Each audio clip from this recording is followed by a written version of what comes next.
आप सभी को जय मसीह की। आज परमेश्वर के वचन में आप सभी का स्वागत है। परमेश्वर पिता आज अपने वचनों के द्वारा आप सबको बहुत ऐसे आशीष को दे। वे अपने वचनों के द्वारा आपसे बोले और बातचीत करें। हम लोग भजन संहिता 50 उसका 5 को हम लोग इस प्रकार से देखेंगे, जहाँ इस प्रकार से लिखा, मेरे भक्तों को मेरे पास इकट्ठा करो जिन्होंने बलिदान चढ़ाकर मुझसे वाचा को बांधी है। और आज परमेश्वर अपने वचनों के द्वारा हमें कुछ बातों को बताना चाह रहा है। और यहाँ इस प्रकार से लिखा है, हमारा परमेश्वर जब आएगा, अपने लोगों को लेने के लिए जब आएगा, तब वो लिखा है जब वो आएगा तब वो चुपचाप ना रहेगा। बोलता है आग उसके आगे आगे बोलता है भस्म करती जाएगी और उसके चारों ओर बड़ी आंधी चलेगी और अपनी प्रजा का न्याय करने के लिए ऊपर के आकाश को और पृथ्वी को पुकारेगा और बोलेगा कि मेरे भक्तों को मेरे पास इकट्ठा करो जिन्होंने बलिदान चढ़ाकर मुझसे वाचा को बांधा है।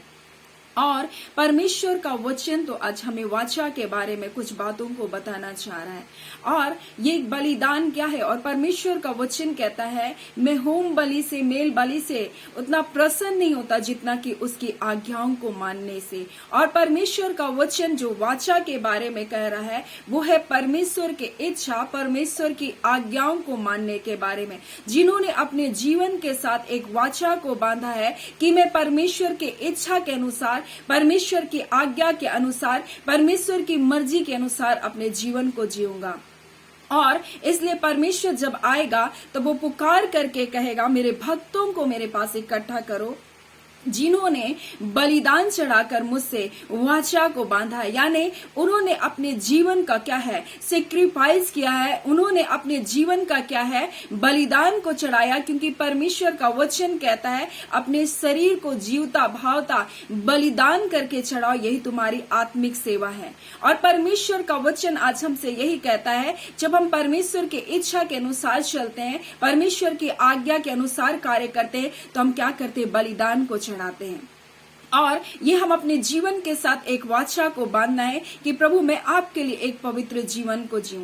और जब हम वाचा के बारे में हम लोग देखते हैं तो निर्गमन उसका 34 उसका 28 में इस प्रकार से लिखा है, वाचा के वचन अर्थात 10 आज्ञा लिख ले बोल के मूसा को कहता है। फिर उसका 34 उसका 27 में इस प्रकार से लिखा है, यहोवा ने मूसा से कहा, वचन लिख ले, क्योंकि इन्हीं वचनों के अनुसार मैं तेरे और इजराइल के साथ क्या करता हूँ, वाचा को बांधता हूँ।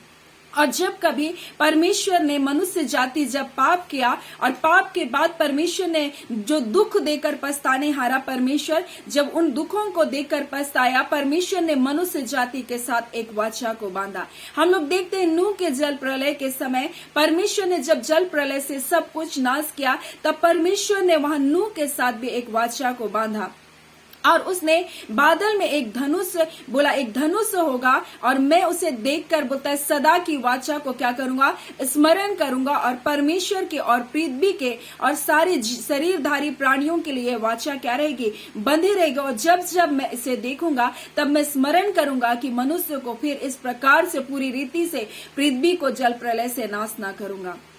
फिर परमेश्वर ने अब्राहम के साथ एक वाचा को बांधा और परमेश्वर ने जो वाचा को बांधा वो कहता है, मैं सदा की वाचा तुझसे बांधता हूँ बोलता है। और तब उसने वहां पर भी एक वाचा का चिन्ह को रखा और वो था खतना। परंतु परमेश्वर का वचन इस प्रकार से कहता है, ये जो हमको मिलता है यिर्मयाह उसका 31 में, मैं नई वाचा को बांधूंगा।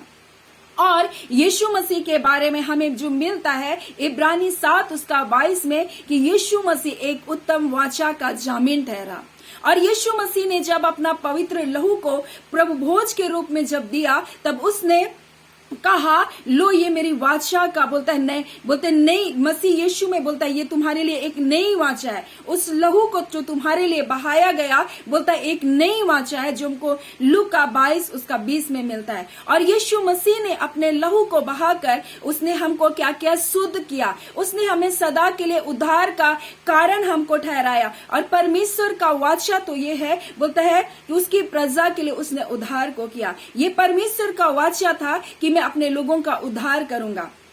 फिर परमेश्वर का वचन यैसे ही हम इस प्रकार से कहता है, चाहे पहाड़ बोलता है ढट जाए और पहाड़ियां टल जाए तो भी मेरी करुणा बोलता है तुझ पर से कभी भी ना हटेगी, और मेरी शांतिदायक वाचा बोलता है जो यहोवा तुझ पर दया करता है उसका यही वचन है, बोलता है मेरी शांतिदायक वाचा ना टलेगी।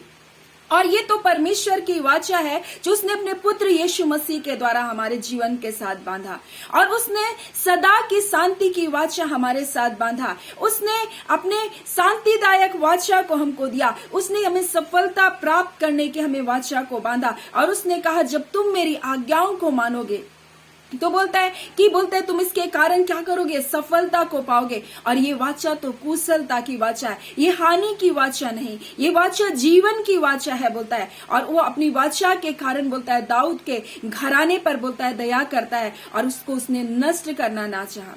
और जब जब लोग मुसीबत में पड़े तब तब परमेश्वर ने क्या कि अपनी वाचा को स्मरण किया। परंतु परमेश्वर का वचन हमसे इस प्रकार से कहता है, हमारे जीवन में दो तरह की वाचाएं कार्य करती है। अगर हम व्यवस्था के ऊपर निर्भर करते हैं तो क्या करता है, व्यवस्था में बोलता है अगर कोई एक बात में भी चूक कर देता है तो सारे बातों में वो क्या करता है, पापी ठहरता है। इसलिए हमें परमेश्वर का वचन गलाती में इस प्रकार से लिखा हुआ है, जिसको हम लोग देख सकते हैं, गलाती 4 उसका हम लोग 22 में इस प्रकार से लिखा है कि अब्राहम के 2 पुत्र हुए, एक दासी से एक स्वतंत्र स्त्री से, परंतु जो दासी से उत्पन्न हुआ वह शारीरिक रीति से जन्मा, और जो स्वतंत्र स्त्री अर्थात सारा से जो उत्पन्न हुआ वो प्रतिज्ञा के अनुसार जन्मा, बोलता है। और यहाँ पर इन बातों का दृष्टांत है कि ये स्त्रियां 2 वाचाएं हैं, एक तो सिनै पहाड़ जिसमें दासी उत्पन्न होते हैं और वह हाजिरा है, बोलता है। उसी प्रकार से लिखा है, हे भाइयों हम अब बोलता है इसहाक के समान प्रतिज्ञा की संतान है, बोलता है। और जैसा उस समय शरीर से जन्मा हुआ आत्मा के अनुसार जन्मे हुए को सताता था वैसे ही अब भी है, बोल रहा है।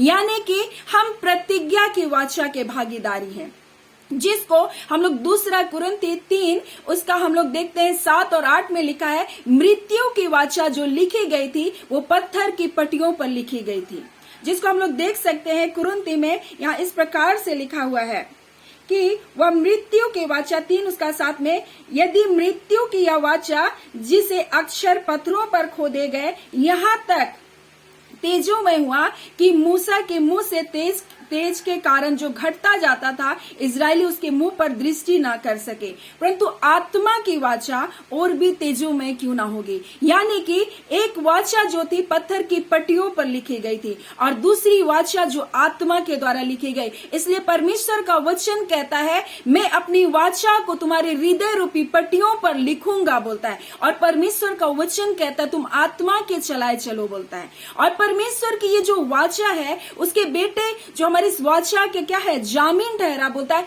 यानी कि यीशु मसीह उस कार्य को पूर्ति करने वाला बना, जो हमारे बदले दंड को उसने सहा, हमारे पापों का मूल्य उसने हमारे लिए चुकाया। और इसलिए बोलता है हम दो वाचाएं मनुष्य के जीवन में कार्य करती है। अगर हम व्यवस्था के अधीन है तो वह व्यवस्था की वाचा हमारे जीवन में कार्य करती है, लेकिन हम आत्मा की वाचा आत्मा के चलाए चलते हैं तो हम स्वतंत्र रूप से स्वतंत्र कहलाते हैं। उसका वचन कहता है सत्य को जानोगे और सत्य तुमको स्वतंत्र करेगा। और परमेश्वर का वचन कहता है जो आत्मा से जन्मा है, बोलता है वो आत्मा की बातों पर मन लगाता है। और शरीर पर मन लगाना तो क्या है, मृत्यु हो करके परमेश्वर का वचन कह रहा है। और हाजिरा के बारे में लिखा ये शरीर के अनुसार जन्मा था, लेकिन हम लोग देखते हैं सारा के बारे में बोलता है ये प्रतिज्ञा के अनुसार क्या किया, इसहाक जन्म लिया। और हम भी विश्वास करने के द्वारा क्या किए गए, धर्मी ठहराए गए। और विश्वास करने के द्वारा हमारे अंदर परमेश्वर का आत्मा क्या किया, उंडेला गया। इसीलिए यीशु मसीह ने निकोदेमुस से कहा तुझे जल और आत्मा से जन्म लेना अवश्य है। और परमेश्वर का वचन इस प्रकार से लिखता है 2 कुरिन्थी 3 उसका 6 में, जिसने हमें नई वाचा के सेवक होने के योग्य भी किया, शब्द के सेवक नहीं परंतु आत्मा के सेवक, क्योंकि शब्द मारता है और आत्मा जिलाता है करके परमेश्वर का वचन कह रहा है। और हम आत्मा के वाचा बोलता है तो आत्मा की वाचा और भी तेजोमय क्यों ना होगी। और हम परमेश्वर के, इसलिए परमेश्वर का वचन कहता है, बोलते है कि मैं, बोलता है परमेश्वर की वाचा जो हमसे बंधी है, बोलता है मेरा आत्मा तुझ पर ठहरा है, बोलता है, और अब मैंने अपने वचन को तेरे मुंह में डाला है, जो अब से लेकर सर्वदा तक, बोलता है तेरे मुंह में, तेरे पुत्रों के मुंह में और तेरे पोतों के मुंह में से कभी ना हटेंगे, बोल रहा है। और ये क्या है? वो परमेश्वर का आत्मा है, ये तेजों में वो आत्मा है जिसकी वाचा, जो परमेश्वर की वाचा है, बोल रहा है। और बोल रहे हैं कि शरीर क्या है, शब्द क्या है, मारता है, परंतु आत्मा क्या करता है? जिलाता है, जिसने यीशु मसीह को मुर्दों में से जिलाया। इसलिए यीशु मसीह जब आया, वो पवित्र आत्मा से परिपूर्ण होकर आया, और यीशु मसीह जब बपतिस्मा को लिया, पवित्र आत्मा उसके जीवन में उतरा, और यीशु मसीह ने भी अपने चेलों के ऊपर क्या किया? पवित्र आत्मा को फूका। और जब वो जा रहा था, तब उसने कहा जब तक तुम पवित्र आत्मा नहीं पाओगे, तब तक तुम यरूशलेम में ही ठहरे रहना, बोल रहे हैं। क्योंकि हम अगर अपने शब्दों से अगर प्रचार करते हैं, तो शब्द क्या करता है? किसी के जीवन को जिला नहीं सकता, परंतु जब हम पवित्र आत्मा के सामर्थ्य से परमेश्वर के वचन का प्रचार करते हैं, वो वचन मनुष्य के जीवन की मुर्दी दशा को क्या करता है? जिलाता है। और हम उस वाचा के, उस जामिन यीशु मसीह के लहू के द्वारा हम आए हैं। और यीशु का लहू तो हाबिल के लहू से क्या करता? उत्तम बात करता है। हाबिल का लहू पलटा को मांग रहा था, परंतु यीशु का लहू क्षमा को बोलता है। और यीशु मसीह का वाचा जो है शांति का वाचा है, यीशु मसीह का जो वाचा है सफलता का वाचा है, यीशु मसीह का वाचा है जो कुशलता की वाचा है। और यीशु मसीह तो बोलते हैं कि उसकी वाचा तो क्या है? सर्वदा अटल रहने वाली वाचा है, बोल रहे हैं, वो कभी ना टलने वाली वाचा है। और यीशु मसीह के बारे में मलाकी उसका 3 इसमें इस प्रकार से लिखा है, और मंदिर में अचानक वो वाचा का दूत जिसे तुम चाहते हो वो आ जाएगा। और यीशु मसीह जब मंदिर में गया, और जब उसने, बोलता है यशायाह की उस पुस्तक को पढ़ा, तब उन्होंने उस बात को कहा, मुझे कंगालों को, बोलता है, सुसमाचार सुने हुए को सुनाने के लिए मेरा अभिषेक किया, मैं कुचले हुओं के आया, मैं रोगियों को चंगा करने के लिए आया। और यही बात यीशु मसीह का लहू हमसे कहता है। यीशु मसीह हमसे प्रेम करता है, और उसने अपना लहू को बहाया, उसने हमारे बदले अपने ऊपर क्रूस की मृत्यु को ले लिया। और यही तो यीशु मसीह ने हमारे लिए किया। सो आज परमेश्वर का वचन आज हमसे कहना चाहता है, हम दासी के संतान नहीं हैं, परंतु हम प्रतिज्ञा किए हुए के संतान हैं, जिसको अब्राहम के द्वारा यीशु मसीह में हम परमेश्वर के संतान कहलाए, और वो हम आशीषों के वारिस होने के लिए हम बुलाए गए हैं। आज परमेश्वर अपने वचन में इस प्रकार से कह रहा है, मेरे भक्तों को मेरे पास इकट्ठा करो, जिन्होंने बलिदान को चढ़ाकर क्या किया है? मुझसे वाचा को बांधा है, और स्वर्ग उसके धर्मी होने का क्या करेगा? प्रचार करेगा, बोल रहे हैं। और हम यीशु मसीह के लहू के द्वारा क्या किए गए? धार्मिक बनाए गए। इसलिए हमको भी एक धार्मिकता का जीवन को जीना है। हमें यीशु मसीह के लहू की कीमत को हमको समझना है, और एक पवित्र जीवन को अपने जीवन से जीना है, और एक वाचा में हमको चलना है। परमेश्वर ने अपनी वाचा को हमसे बांधा। उसने अब्राहम से कहा, तू भी मेरे साथ वाचा को बांध। आज हमें भी अपने जीवन के लिए परमेश्वर से वाचा को बांधना है। प्रभु, मैं आपकी आज्ञा के विरुद्ध कोई भी कार्य ना करूंगा। आज परमेश्वर अपने वचनों के द्वारा हम सबको बहुत ऐसे आशीष को दे। आमीन। आइए हम प्रार्थना करें। धन्यवाद देते हैं जीवते सच्चे सामर्थी मेरे पिता परमेश्वर, प्रभु यीशु के नाम से पिता हम आपके निकटता, आपके हुजूरी में आते हैं खुदावन प्रभु। और जैसा आपका वचन कहता है खुदावन, शब्द मारता है खुदावन, परंतु आत्मा जिलाता है रबांदा खाला। आज यीशु के नाम से प्रभु जी, हर एक जो परमेश्वर पिता प्रभु जी बंधन में प्रभु जी, अंधकार में या बीमारी में है प्रभु जी, यीशु के नाम से आपके कोड़े खाने के द्वारा वो चंगाई को पाए, ना तो बल से ना शक्ति से, परंतु पवित्र आत्मा के सामर्थ्य वो चंगे हो जाए। और वो आत्मा परमेश्वर जो आपका आत्मा है प्रभु, उनको उठाकर खड़ा करे खुदावन परमेश्वर पिता। हर एक बंधन टूटे, हर एक निराशा, हर एक हताशा दूर हो प्रभु। जो लोग पिता से दूर है खुदान प्रभु, आपके निकट आने का अनुग्रह दीजिए पिता। जो पापों के बंधन में है, पापों के बंधन तोड़े जाए खुदान, क्योंकि यीशु मसीह आपका लहू हाबिल के लहू से उत्तम बात कहता है खुदान। हाबिल का लहू पलटा मांगता है, परंतु यीशु आपका लहू क्षमा को बोलता है प्रभु जी आज यीशु तेरा लहू हर एक के पापों को क्षमा करने पाए खुदा।